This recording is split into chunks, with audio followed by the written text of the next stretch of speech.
Hi అండి, welcome to Priya kitchen. మీరంతా ఎలా ఉన్నారు? నేను బాగున్నాను. ఈరోజు స్పెషల్ ఏంటంటే ఎండ్రొయ్య తలకాయలు కారపొడి.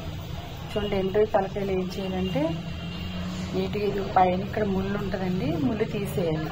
ఈ ముళ్ళు అంతా కట్ చేసుకొని ఇలా నీట్గా చేసుకొని ఇది వేపాలన్నమాట. ఇప్పుడు కొంచెం ధనియాలు, కొంచెం జీలకర్ర, ఎండుమిర్చి కొంచెం, అంతే. సింపుల్ అండి, ఏం అక్కర్లేదు దీనిలోకి.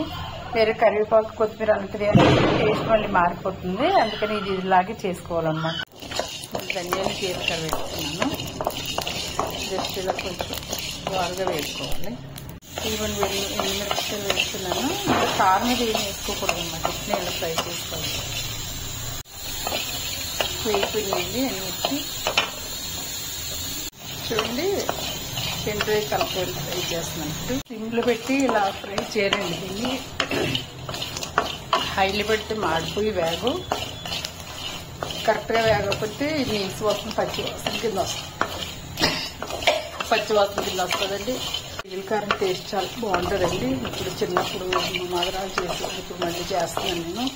సిమ్లో పెట్టి ఇవి చక్కగా వేపేస్తానండి. మంచిగా ఫ్రై అయిపోయినాయి. ఇలా కలుపుతూ ఉండకపోతే కనుక మాడిపోతాయండి. కరెక్ట్గా ఫ్రై అవ్వాలి, అప్పుడు కమ్మగా ఉంటుంది.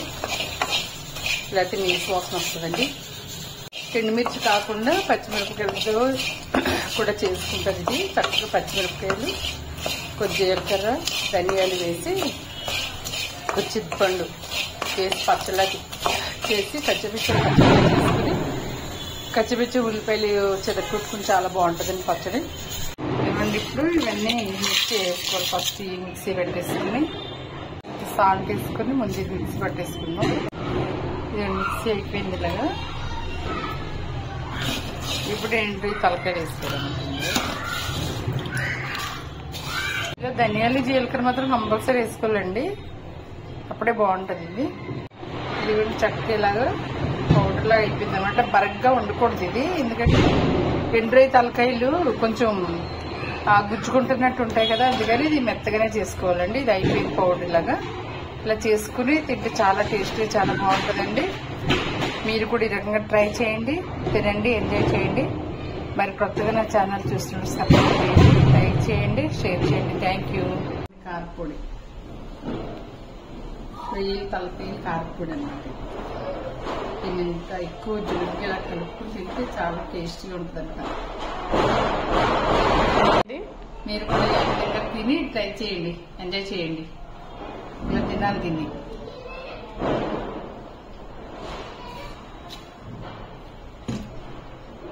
సూపర్.